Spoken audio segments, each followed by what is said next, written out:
जय हिंद दोस्तों, कैसे हैं आप। मैं उम्मीद करता हूं कि आप बहुत अच्छे होंगे। दोस्तों, हमारा जो एसआई का सेशन चल रहा है उसके संबंध में मैं फिर आपके सम्मुख उपस्थित हूं। आपका हमदर्द, आपका दोस्त, आपका भाई। दोस्तों, जो हमारा आज का टॉपिक है, केंद्र राज्यों और केंद्र शासित प्रदेशों का किस प्रकार से क्या हुआ, निर्माण हुआ है। एक दोस्तों, जेएस मिल का कथन है कि एक अकेला व्यक्ति भी अगर संपूर्ण मानव सभ्यता के खिलाफ बोलता है तो भी उसे क्या बोलने का अधिकार है। दोस्तों, तो जो बोलने की आज़ादी है कि मानव का क्या है कि मौलिक गुण है। और किसी भी ये हमारी मानव सभ्यता के क्या है, निर्माण, परिवर्तन और विकास का क्या होता है, आधार होता है। इसी का परिणाम है दोस्तों कि जो हमारे राजा राम मोहन राय द्वारा सती प्रथा की जो कुप्रथा प्रचलित थी उसे क्या किया, बोलने के द्वारा इसे क्या हुआ, परिवर्तित कराया। तो जब कोई व्यक्ति दोस्तों बोलता है तो वो उसके सत्य को बोलता है। ये जरूरी नहीं कि हमारा सत्य उसके ऊपर लागू हो और वो उसका सत्य बन जाए, उसका सत्य अलग है। इसलिए कि किसी व्यक्ति को क्या हो, बोलने की पूर्णतः आज़ादी देनी चाहिए। इससे किसी भी व्यक्ति का विकास, समाज का विकास और राष्ट्र का निर्माण होता है। तो दोस्तों, मैं अब उम्मीद करता हूँ कि आप अपने में सहिष्णुता के गुण का निर्माण करेंगे और जो अपना विरोधी है या घोर प्रतिद्वंदी है तब भी उसे क्या बोलने का हक आप प्रदान करेंगे और धैर्यतापूर्वक सुनेंगे। दोस्तों, अब हम शुरू करते हैं। आज का हमारा जो टॉपिक क्या है, भारत में राज्यों और केंद्र शासित प्रदेशों का विकास किस प्रकार से हुआ है। ठीक है, राज्यों और केंद्र शासित प्रदेशों का विकास क्या हुआ है। दोस्तों, आपको पता होगा कि 1947 में, ठीक है, 1947 में हम क्या हुए, हमें आज़ादी प्राप्त हुई है। आज़ादी प्राप्त हुई है 1947 में। कि जब भारत आज़ाद हुआ था तो विभिन्न भागों में या विभिन्न रियासतों में, जिसमें राजा महाराजा थे और ब्रिटिश के क्षेत्र थे, उसमें बटा हुआ था। तो इस जो जो बटे हुए क्षेत्र का क्या किया गया था, एकीकरण किया गया था और भारत का क्या किया गया था, निर्माण किया गया था, जिसमें से कुछ राज्य बने थे और कुछ केंद्र शासित प्रदेश बने थे। जिसमें वर्तमान में कितने 28 राज्य और आज 8 केंद्र शासित प्रदेशों के रूप में क्या है, विभाजित है। फिर सबसे पहले क्या किया गया, रियासतों का एकीकरण किया गया 1947 से 1950 तक। स्वतंत्रता के समय भारत में ब्रिटिश प्रांत, ठीक है, जो ब्रिटिश शासन के सीधे अधीन थे, और रियासतें थी। रियासतों, जो ब्रिटिश प्रांत थे दोस्तों, यहाँ पे कौन, गवर्नर का शासन था, और रियासतें यहाँ पे राजा महाराजा इनके अधीन थी। तो ब्रिटिश प्रांत और रियासतों में विभाजित था। जब भारत स्वतंत्रता अधिनियम आया था दोस्तों, तो रियासतों को तीन, जो राजा महाराजा थे या जो क्राउन होता था, ठीक है, इसे क्राउन को क्या किया गया था, क्राउन को अधिकार दिए गए थे कि भारत में या तो वो क्या हो, जब भारत आ जा रहा हो तो भारत में शामिल हो, पाकिस्तान में शामिल हो, या फिर स्वतंत्र रहे। क्या तीन जो ऑप्शन कौन से दिए गए थे दोस्तों, भारत में शामिल होने की बात की गई थी रियासतों को, यानी राजा महाराजाओं को, या तो फिर पाकिस्तान में, या स्वतंत्र है। तो दोस्तों, उस समय जो टोटल रियासतें थी या राजा महाराजाओं का क्षेत्र था, कितने थे, 552 रियासतें थी। 552 रियासतों में 549 रियासतें ने क्या किया था, भारत संघ में, ठीक है, भारत में शामिल होने की बात कह दी थी। अब बची थी तीन रियासतें। तीन रियासतें कौन कौन सी थी, जो हैदराबाद, जूनागढ़ और कश्मीर। इन रियासतों को भारत संघ में विलय की समस्या उत्पन्न हो रही थी। तो जो हमारे सरदार वल्लभ भाई पटेल जी है, ठीक है, सरदार वल्लभ भाई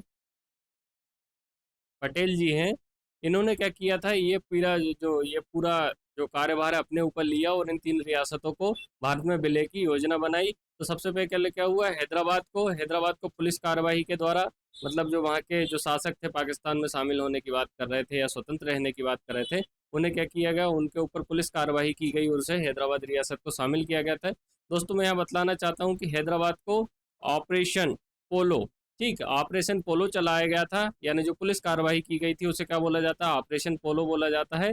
ये दोस्तों किसी एग्जाम में पूछा गया है कि जो हैदराबाद को शामिल किया गया तो किस ऑपरेशन के तहत किया गया। ऑपरेशन पोलो के द्वारा क्या किया, हैदराबाद को भारतीय संघ में शामिल किया गया था। ऑपरेशन पोलो इसे इसलिए कहा जाता है कि उस समय, तत्कालीन समय में हैदराबाद में काफ़ी पोलो ग्राउंड हुआ करते थे। फिर जो जूनागढ़ में क्या है, जूनागढ़ के जो शासक थे, मुस्लिम शासक, वो क्या पाकिस्तान में शामिल होने की बात कर रहे थे। लेकिन वहाँ की जो जनता थी, जनता भारत में रहने के पक्ष में थी। तो वहाँ पे जनमत संग्रह कराया गया। जनमत संग्रह में क्या हुआ है, जो जनता ने क्या किया, भारत में शामिल होने की बात की, तो क्या हो गया, भारत संघ में जूनागढ़ रियासत जो कहा वर्तमान गुजरात में है वो शामिल हुई। वो जो कश्मीर रियासत है दोस्तों, जो वहाँ के राजा कौन, हरी सिंह थे। इन्होंने क्या किया, जब कबीलाई का आक्रमण हुआ तो उन्होंने क्या, भारत में संघ में शामिल होने की बात कर दी गई थी। ठीक है दोस्तों, सबसे पहले रियासतों का एकीकरण 552 जो टोटल रियासतें थी, 549 रियासतें सीधे शामिल हो गई थी। 3 रियासतें हैदराबाद, जूनागढ़ और कश्मीर, इन्हें विभिन्न जो गतिविधियों के माध्यम से क्या किया गया, भारत संघ में शामिल किया गया। अब आगे देखते हैं हम कि जब जो 552 यानी भारत संघ का निर्माण हो गया, ठीक है, भारत संघ का निर्माण हो गया, तो उस समय क्या थे, 29 इन्हें स्टेट या केंद्र शासित राज्य और केंद्र शासित प्रदेश हम कह सकते थे। तो इन्हें विभिन्न भागों में बांटा गया था, ठीक है। जिस प्रकार से वर्तमान में कितने 28 राज्य और 8 केंद्र शासित प्रदेश हैं, तो उस समय जब इसे इन्हें क्या किया गया था, 29 को क्या किया गया था, 4 भागों में विभाजित किया गया था। 4 भाग कौन से थे, भाग एक, भाग बी, भाग सी और भाग डी। भाग ए में थे दोस्तों, जहां पर ब्रिटिश जो शासकों का क्या था, शासन था, जैसे मद्रास और बॉम्बे, यहाँ पे जो ब्रिटिश गवर्नर थे उनका शासन था, उसे भाग एक में रखा गया है। तो आपसे पूछा जाए दोस्तों कि भाग एक में कौन से जो राज्य थे, तो वो कौन से थे, जहाँ पे गवर्नर का शासन था या ब्रिटिशों का शासन था। भाग बी में 9 राज्य थे, यहाँ पे रियासतें थी, हैदराबाद, मैसूर, ठीक है, हैदराबाद, मैसूर। भाग सी में कितने, 10 राज्य थे, जहाँ पर आयुक्त का जो नियुक्त किए जाते थे, ब्रिटिशों द्वारा आयुक्त होते थे, उनका शासन था, जैसे दिल्ली और हिमाचल प्रदेश। और भाग डी में कौन, केवल एक था, अंडमान निकोबार द्वीप समूह। तो जब 552, ठीक, रियासतें और जो ब्रिटिश भारत के क्षेत्र थे, ठीक है, ब्रिटिश भारत के क्षेत्र थे, इनको मिला के भारत संघ का निर्माण हो गया। भारत संघ का निर्माण हो गया तो इसे क्या कर दिया गया था, 4 भागों में बांट दिया गया था। कौन कौन से भाग, ए, बी, सी और डी। ए में कितने थे, 9 गवर्नर वाले, बी में कौन, रियासतें, सी में कौन, आयुक्त वाले, और एक में कौन था, अंडमान निकोबार द्वीप समूह। ठीक है दोस्तों, अब आगे हम देखते हैं पुनर्गठन, राज्यों का पुनर्गठन। ठीक है दोस्तों, कि जो 1950 से लेके हमने जब क्या किया गया था, भाग क्या हो, राज्यों को ए बी सी डी 4 भागों में बांट दिया गया था। अब धीरे धीरे क्या हो रहा था दोस्तों, कि जब रियासतों का एकीकरण हुआ था, ठीक है, रियासतों का एकीकरण हुआ था, ठीक है, रियासतों का एकीकरण हुआ था, उसी समय से क्या हुआ था, भाषा के आधार पर, ठीक है, भाषा के आधार पर राज्यों की मांग उठने लगी थी। ठीक है, जैसे मराठी मराठी क्षेत्र की मराठी भाषा, या फिर बंगाली क्षेत्र की बंगाली भाषा, इस प्रकार से आप समझिए। तो क्या हुआ रहा था कि जो धरा आयोग की और जेपीबी समिति का गठन किया गया राज्यों के पुनर्गठन के लिए। सबसे पहले धरा आयोग आया 48 ने, जो राज्यों के आधार पर पुनर्गठन की जो मांग चल रही थी उसे अस्वीकार कर दिया गया। ठीक है, कि बंगाली क्षेत्र के लिए बंगाली राज्य जो रहेगा, या मलयालम क्षेत्र के लिए मलयालम, या तमिल क्षेत्र के लिए तमिल, इसे अस्वीकार कर दिया और प्रशासनिक सुविधा को प्राथमिकता दी।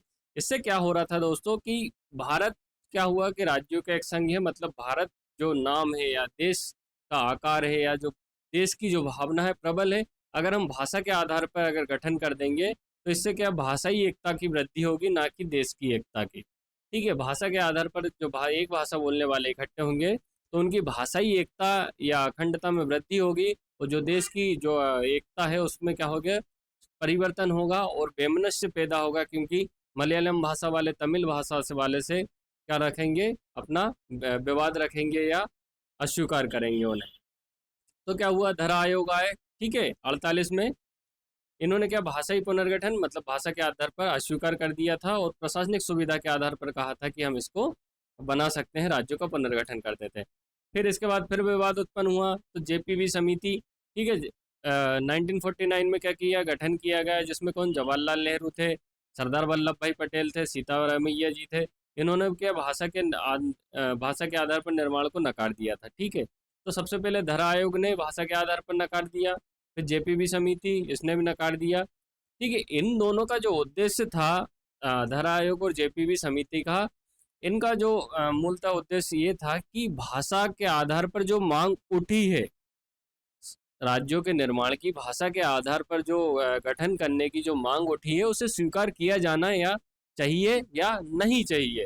ठीक है, तो इन दोनों का टारगेट क्या था, भाषा के आधार पर होना चाहिए नहीं चाहिए। तो दोनों ने इस बात को क्या कर दिया था, पूर्णतः नकार दिया था, और कहा था कि जो प्रशासनिक सुविधा के आधार पर क्या होना चाहिए, राज्य का निर्माण होना चाहिए। तो जेपीबी समिति का 49 में, जेपीबी से तात्पर्य होता है जवाहरलाल नेहरू, पी से पटेल, ठीक है, और सी से पी से पट्टाभी सीतारामैया। ठीक है दोस्तों, फिर क्या हुआ दोस्तों, कि आंध्र प्रदेश का गठन कब किया गया, 53 में। क्या हो रहा था दोस्तों, कि जब भाषा के आधार पर, ठीक, भाषा के आधार पर राज्य के गठन की मांग को अस्वीकार कर दिया गया था, तो जो आंध्र प्रदेश राज्य के जो पोट्टा श्री रामल्लू ने क्या करा था, आमरण अनशन किया था, और 58 दिन के आमरण अनशन के बाद इनकी क्या हो गई थी, मृत्यु हो गई थी।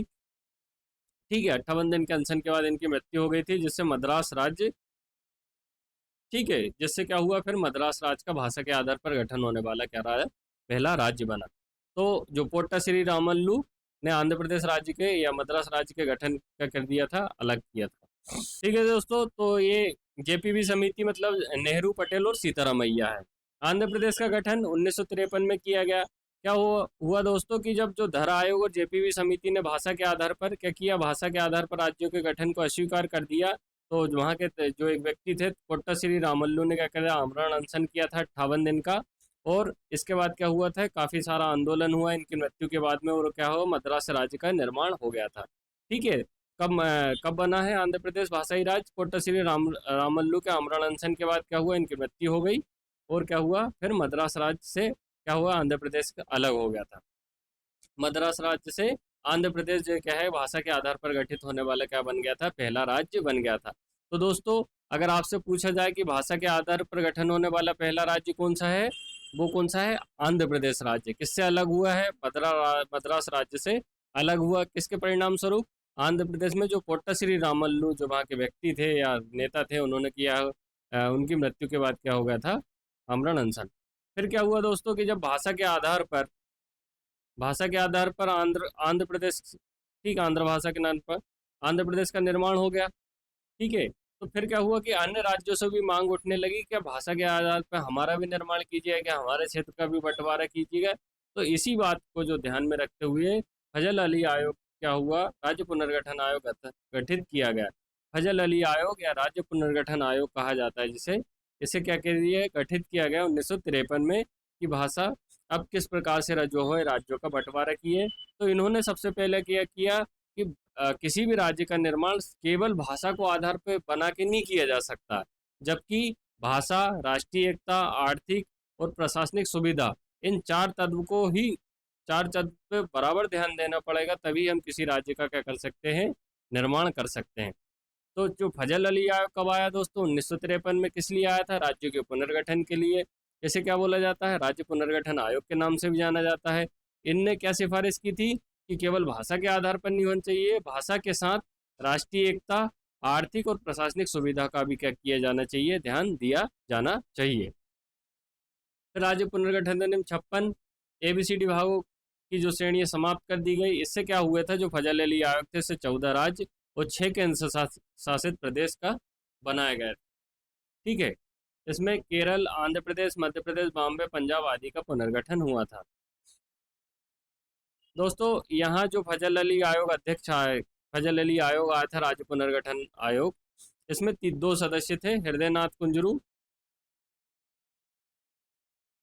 ठीक है, हृदयनाथ कुंजरू और के एम पडिक्कर। ठीक है, तीन तीन सदस्यीय था फजल अली आयोग, जिसके अध्यक्ष कौन थे, फजल अली थे, और जो उसके सदस्य कौन थे, हृदयनाथ कुंजरू और के.एम. पडिक्कर। फिर नए राज्य और केंद्र शासित प्रदेश, ठीक, 1956 के बाद 1960 में बॉम्बे को महाराष्ट्र और गुजरात से विभाजित किया गया। ठीक है, 1960 में क्या किया था, बॉम्बे को क्या महाराष्ट्र और गुजरात में विभाजित कर दिया गया था। ठीक, कुछ भाग उधर चला गया था, कुछ भाग उधर चला गया था। ठीक है, 61 में क्या किया, दादर और नगर हवेली को 10वें संविधान संशोधन तथा गोवा, दमन और दीव को 12वां संविधान संशोधन भारत में शामिल किया गया। दादर नगर हवेली कब जुड़ा है, 10वें संविधान संशोधन के द्वारा। गोवा, दमन और दीव को 12वें संविधान संशोधन द्वारा भारत में शामिल किया गया। ठीक है, तो आपसे पूछा जाएगा दोस्तों कि 10वें संविधान संशोधन किससे संबंधित था, दादर नगर हवेली को भारत में संघ में शामिल करने से संबंधित था, और जो 12वां था किसको, गोवा, दमन, दीव 12वें संविधान संशोधन द्वारा भारत संघ में शामिल हुए। फिर 1962 में क्या हुआ, जो पुदुचेरी केंद्र शासित प्रदेश बना, 14वां संविधान संशोधन। पुदुचेरी केंद्र शासित प्रदेश बना, 14वां संविधान संशोधन। 63 में नागालैंड, 16वें संविधान संशोधन। 63 में नागालैंड, 16वां संविधान संशोधन। 66 में क्या हुआ, पंजाब से हरियाणा और ठीक है, पंजाब से हरियाणा और हिमाचल प्रदेश अलग हुए और चंडीगढ़ केंद्र शासित प्रदेश बना। ठीक है, पंजाब से हरियाणा और हिमाचल प्रदेश दोनों अलग हो गए और चंडीगढ़ क्या हुआ, केंद्र शासित प्रदेश बन गया। ठीक है दोस्तों, तो आपको यहाँ पे क्रम भी पूछ लिया जाता है कि गोवा का निर्माण पहले हुआ है या दादर नगर हवेली का। तो दादर नगर हवेली का पहले हुआ क्योंकि वो 10वां संविधान संशोधन था, और गोवा कौन सा 12वां संविधान संशोधन था। तो दोस्तों ये क्रम भी आपको कोशिश कीजिए कि आपको ये भी याद अगर हो जाए तो अच्छा रहेगा। अब आगे देखते हैं हम। 71 में हिमाचल प्रदेश को क्या कर दिया गया था, पूर्ण राज्य का दर्जा प्रदान कर दिया गया था, 18वां राज्य के रूप में। ठीक है, फिर 72 में मणिपुर, त्रिपुरा और मेघालय 21वां राज्य बन गए। ठीक है, 19वां से 21वां राज्य बने। मणिपुर, त्रिपुरा और मेघालय 18, ठीक है, 3 राज्य बने। कब? 72 में मणिपुर, त्रिपुरा और मेघालय जो पूर्वोत्तर के राज्य है। 1975 में सिक्किम जो भारत का 22वां राज्य बना, ये दोस्तों पूछा गया है। ठीक है, सिक्किम के बारे में काफ़ी सारे एग्जाम में पूछा गया है कि सिक्किम भारत का 22वां राज्य था। ठीक है, 35वां और 36वां संविधान संशोधन इसके लिए किया गया था। ये क्या है, वेरी वेरी यहाँ पे है कि सिक्किम कब बना है, 1975 में। कौन सा वां राज्य था, 22वां राज्य था। और 35वां 36वां संविधान संशोधन किससे संबंधित है, सिक्किम से संबंधित है। फिर 87 में दोस्तों जो मिजोरम, अरुणाचल प्रदेश, गोवा, ठीक है, 23वें से लेकर 25वें राज्य बने। ठीक है, 3 राज्य फिर बने। 23वां, 24वां और 25वां राज्य मिजोरम, अरुणाचल प्रदेश और गोवा राज्य बने। 2000 में छत्तीसगढ़, उत्तराखंड और झारखंड। ठीक है, 2000 में मध्य प्रदेश से अलग होकर छत्तीसगढ़ बना था। ठीक है, उत्तराखंड बने थे और झारखंड बने थे। 2014 में तेलंगाना आंध्र प्रदेश से अलग होकर का 29वां राज्य बना था। ठीक है, तेलंगाना का क्या हो गया, 29 राज्य, वह 29वां राज्य बना था। ठीक है दोस्तों, तो आपको एक बार और मैं रिकॉल करा देता हूँ कि रियासतों का एकीकरण हो गया है। 549 रियासतें शामिल हो गई थी। 3 रियासतें बची थी, उनको विभिन्न कार्रवाई द्वारा शामिल कर लिया गया है। ठीक है, फिर उसके बाद क्या हुआ, जो 4 भागों में विभाजित कर दिया गया है। ठीक है, ABCD भागों में विभाजित कर दिया गया। जब वो क्या थे, 29 भाग थे भारत के, उन्हें ABCD में विभाजित कर दिया था। फिर धरा आयोग ने भाषाई आधार पर मना कर दिया कि नहीं होना चाहिए। JPB समिति ने भी फिर मना कर दिया। फिर पोट्टाश्री रामल्लो का आमरण अनशन हुआ और आंध्र प्रदेश मद्रास से अलग होकर राज्य बन गया। फिर फजल अली आयोग आए, इन्होंने क्या कहा, केवल भाषा नहीं होना चाहिए, भाषा, राष्ट्रीय एकता, आर्थिक और प्रशासनिक सुविधा भी होना चाहिए।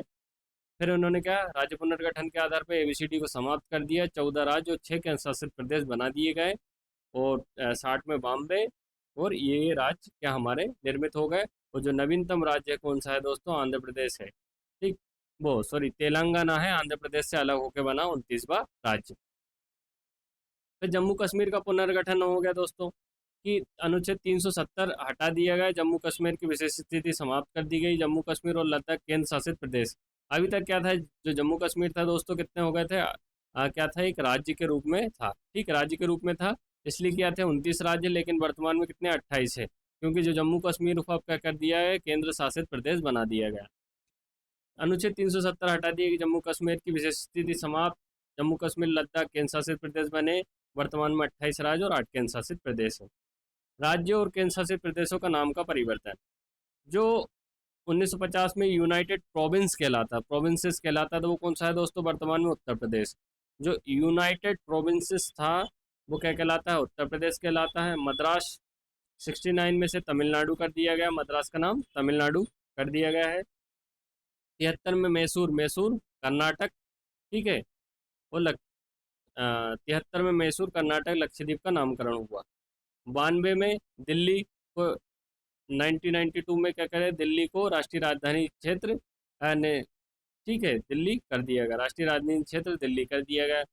2006 में जो उत्तरांचल को उत्तराखंड कर दिया गया है और पांडिचेरी को पुदुचेरी। तो 2006 में क्या कर दिया गया, उत्तरांचल को उत्तराखंड और पांडिचेरी को पुदुचेरी, ये IMP है दोस्तों। ठीक है, और यूनाइटेड प्रोविंस वर्तमान में क्या है, उत्तर प्रदेश है। और पांडिचेरी को पुदुचेरी कर दिया गया कब, और 2011 में उड़ीसा को ओडिशा, उड़ीसा को ओडिशा कर दिया गया। तो दोस्तों, कि 2019 में जो जम्मू कश्मीर को क्या बना दिया गया है, राज्य केंद्र शासित प्रदेश बना दिया गया है, कहाँ से, राज्य से हटा के। और ये तो क्या है, महत्वपूर्ण जो है फैक्ट है दोस्तों, जो आप क्या रखना है, याद रखना है। दोस्तों, अगर हमारा सेशन आपको अगर पसंद आ रहा हो तो कृपया जो वीडियो पे लाइक कीजिएगा, कमेंट कीजिएगा, सब्सक्राइब कीजिएगा और आपके ज़रूरतमंद दोस्तों के साथ शेयर कीजिएगा दोस्तों। मैं ईश्वर से कामना करता हूँ आपकी हर मनोकामना जल्द से जल्द पूरी हो और ईश्वर आपको सुख शांति समृद्धि प्रदान करे। धन्यवाद दोस्तों।